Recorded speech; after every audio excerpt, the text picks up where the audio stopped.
Welcome back, ladies and gentlemen, to another Let's Play series building the Yeti Land. In the last episode, we finished up we did a little bit of terrain editing, and in this episode, we're going to be working on making the Yeti cave a little bit bigger, and we're going to actually start building our Yeti. So stay tuned and let's check it out.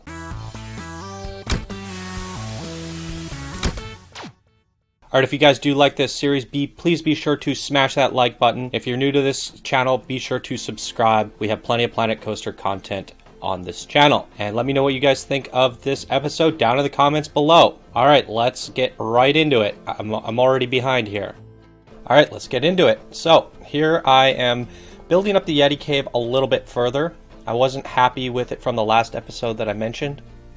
And I just want to add more girth, more mountainous to it, more caves and canals. So I'm just kind of building up the structure a little bit, adding some more of those lines to create some more noise and more layers to the rock formation. And just adding things all over to the bottom, to the sides, just trying to give it some overall uniqueness. And I also realized that the cave wasn't big enough to fit our Yeti. If we want it to be somewhat realistic, it's going to have to be a little bit fatter. So I'm just making it fatter on the outside, and as I mentioned in the last episode, I really liked how they did that global illumination kind of stuff with the light shining through the thinness of the ice. So if you make the cave really thin, it'll be self-illuminated from the sunlight. So I really like that effect. So every time I make the cave a little bit bigger, I kind of want to go in there and make it a little bit thinner. And it also kind of gives me more room to make it believable in terms that a Yeti is living inside there. And I'm also trying to get away from that froggy mound look that we had going in the last episode, make it more of a big giant Yeti mound slash cave. Making the platform a little bit bigger because we're getting ready to start building our Yeti. And yeah, just trying to prep the area a little bit. And I'm thinking in the back of my head, like, what kind of a Yeti am I going to make and stuff like that. And what I end up doing is actually quite surprising. We're not going to make just a traditional Yeti, I wouldn't say. So it's going to be cool. So yeah, just keep making this mountain bigger and bigger and bigger because I feel like I need to make it feel like a Yeti's home. And there's a lot of little adjustments. And yeah, it's just a matter of massaging it and getting it to look right. Here I thought the platform looked a little bit too bulby, so I'm thinning it out, going back and trying out my little techniques that I was doing before. And this is something that can always be changed, and I just I end up destroying this mound a little bit later on, I think, and that's going to have to get fixed in the future here. And then I want to try and make some more noise in the cliffside by using that roughness tool. Just do a lot of randomness to it, make it feel more like a Yeti mound slash cliff. Smoothing some things out here.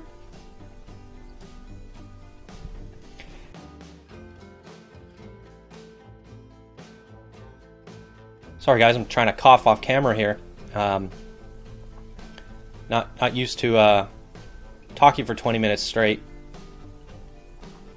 unedited.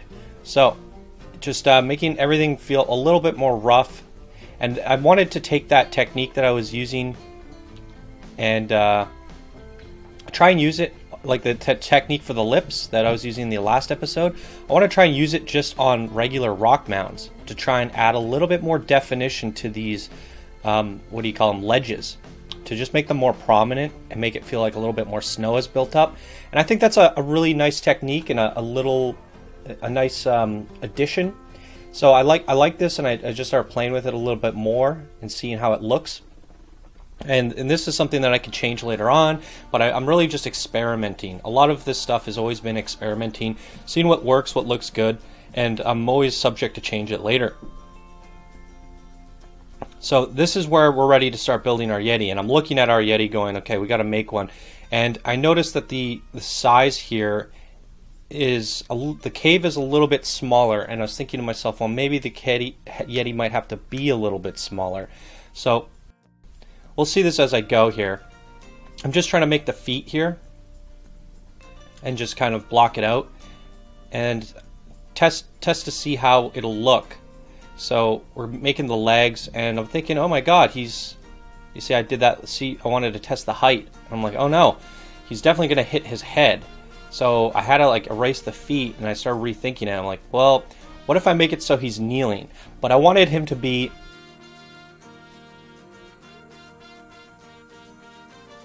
excuse me, I wanted him to be roaring. So I thought maybe if he's on his knees roaring, that might be okay. And I wasn't too happy with that thought, and the legs obviously seem to start looking a little bit long here. And as I'm building this, I start changing my mind and coming up with ideas and realizing that I can actually make this work as a standing Yeti. And it's going to be a smaller Yeti. So as I was thinking this, I was deciding, well, if it's a smaller Yeti, why don't we make this into a female? I was like, the Yeti needs a girlfriend. And as I'm doing this, I'm getting all these crazy ideas.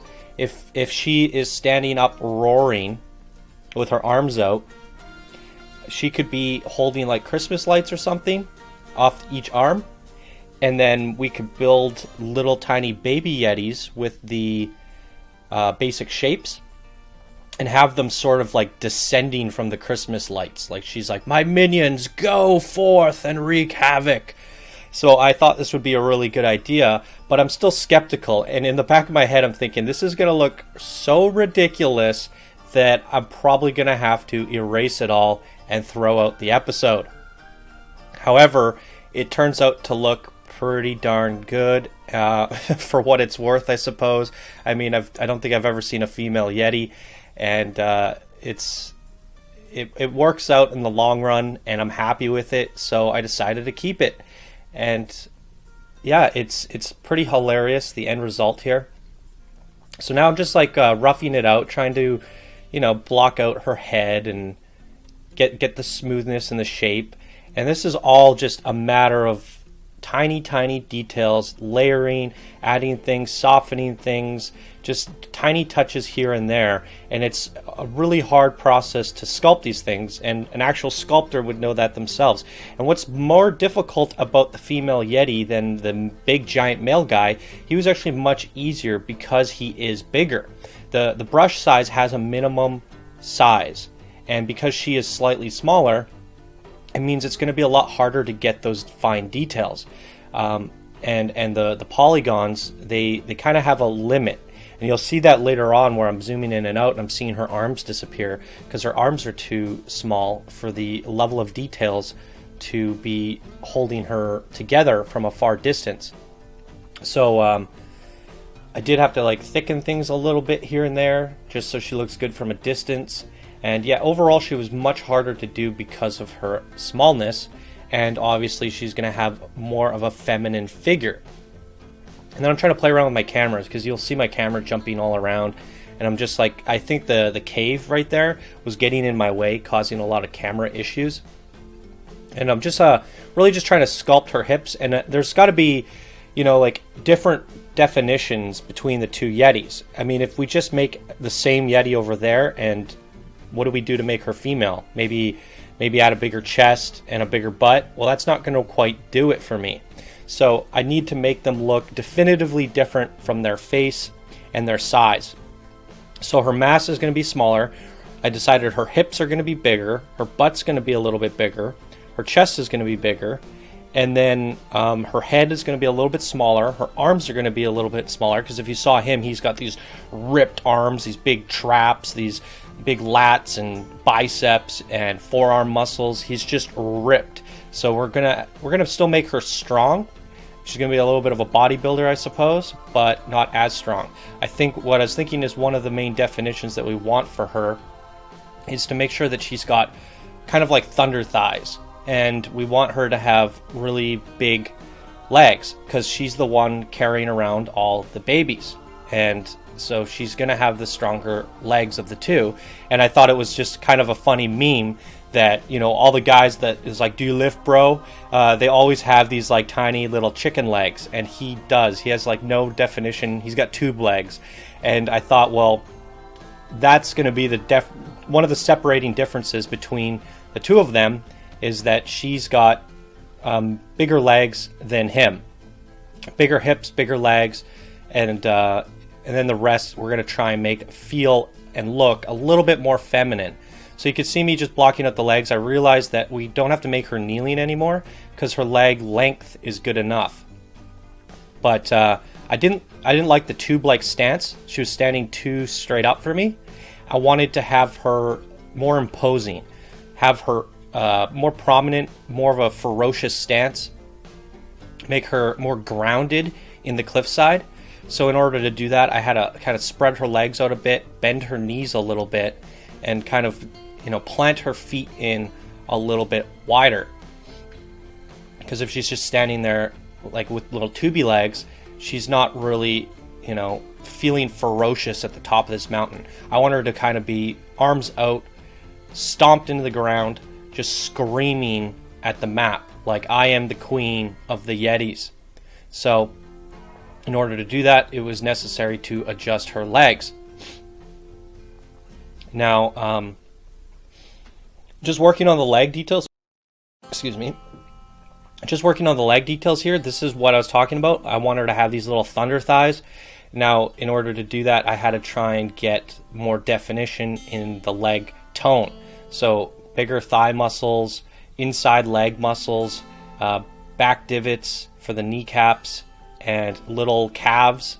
And these are just subtle things, but every time you turn and look at it from another angle, you can start seeing the muscles popping a little bit.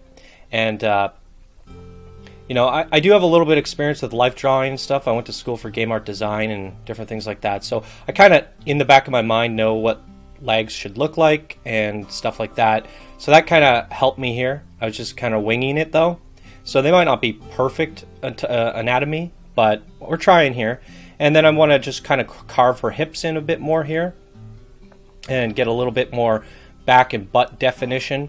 And if this isn't the final, I just wanted to envelope and blow up things a little bit so I have more, I should say, clay to work with, and just keep adding on layers here.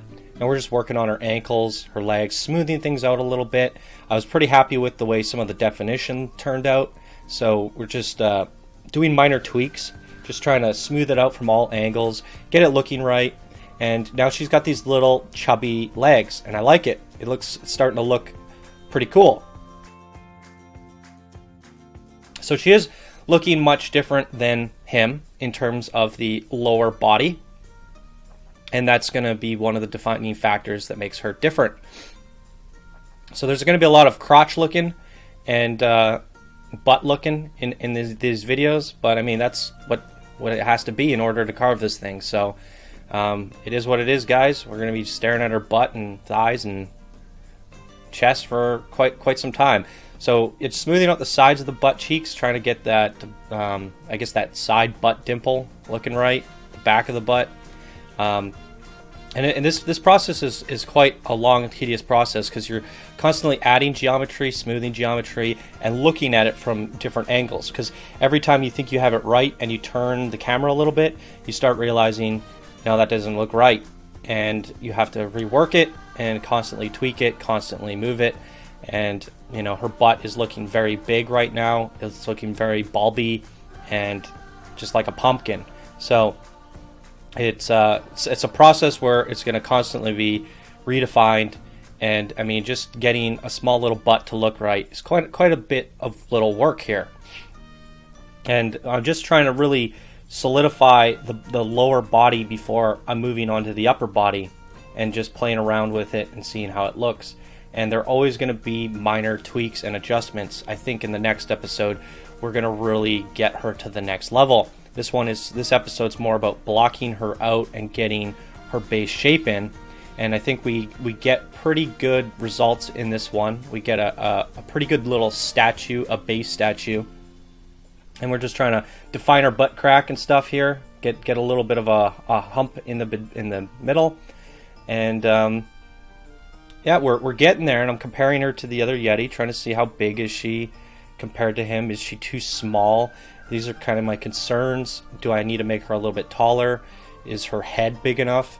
And I think in the next episode I end up making her head a little bit bigger, because I felt like with the Yeti's stance, like their head kind of goes, their arms go into their head, and her head kind of didn't have enough of like I should say like a light bulb shape.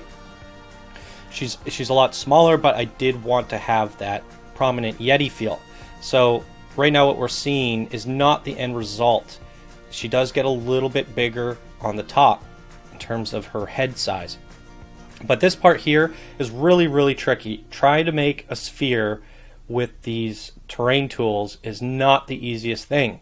You really have to look at it from all angles, smooth it, and look at it from the top, the side, the top side, like, 45-degree angle, 90-degree angle, everything. You got to look at it from every angle and smooth, add, smooth, add. So now I'm just kind of like trying to figure out where I want her arms to start and where they connect to the head,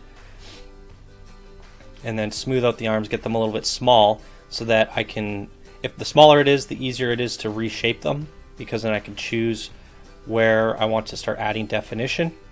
So shrinking them allows you to build them up much easier. So you almost want to start from a frame, almost like she's got bones, and then you add the meat to the bones. And then that's what you see me doing here. I'm like adding some shoulder muscles, and then I want to go in here and add some biceps, and then a little bit of forearms, and I want to have like a nice little bend in her arms. We want an elbow here. We want to add a little bit of those triceps and just build that out. Keep working on the bicep here. And now she's actually starting to get a little bit of definition in her arm. And we're just going to shrink up the wrist a little bit so we have room to build the hands. And we're just going to leave the hands empty. We can build the hands last. That seems to be fine. I don't really have to worry and focus on the hands. And even the final result, I feel like I still need to adjust her hands. But we can do that because it's just 3 little lumps, really. And that's always the easiest adjustment. So my mindset is always to tackle the harder things first and leave the easy stuff for last. So I'm really trying to get the arms looking symmetrical as much as possible, and add the definitions that we just added to the left arm to the right arm. And it's going to be a process of looking at the other arm, building this one up, looking at the other arm, and seeing if they match, looking at it from a top-down angle. Now, they don't have to be perfect. I mean, if something is perfectly symmetrical, it almost looks improper. So when you're doing something like this, a statue of any sort, or a face, or whatever you want to make, the less symmetrical it is, the better it can look. Because if a face was perfectly symmetrical, it would look a little bit weird. So we can have her arms a little bit different from one another, but we want to make sure that the mass is generally the same. So if one's arm's a little bit more forward than the other, or slightly at a different angle, that's fine with me. But the important part is that each shoulder is roughly the same size. Each of the lats and the triceps, biceps, and all that stuff is roughly the same size. Actually, she doesn't have any lats. I didn't have any lats. Those are the muscles on the side of your body. I don't think she has any. So I did notice that this arm's poking out a little bit more, and I want to just kind of carve it down, smooth out the head. And like I said, it's fine. I mean, it doesn't have to be perfect. Overall, when you're looking at it in the end, it'll actually make it feel a little bit more natural. And then I'm just going in there, seeing if there's any little tiny details that I need to adjust, looking at things. Working on the stomach here is kind of interesting because I want her to have a different shaped stomach than him. And because females do have a different shaped torso than males, so we want to try and make that more of a V shape, I guess, with the leading into the hips a little bit better. And we're working on the boobs here, and just trying to get them a little bit rounder and fit them into the torso a bit. And this is a process, and I run them up into the armpits so they feel a little bit more realistic. And just smoothing it out, working at it. There's a lot of boob rubbing going on in here. I want to start building that into the head. Now, one thing I do notice, or I noticed later on, is her head is a little bit, her face I should say, is a little bit too high.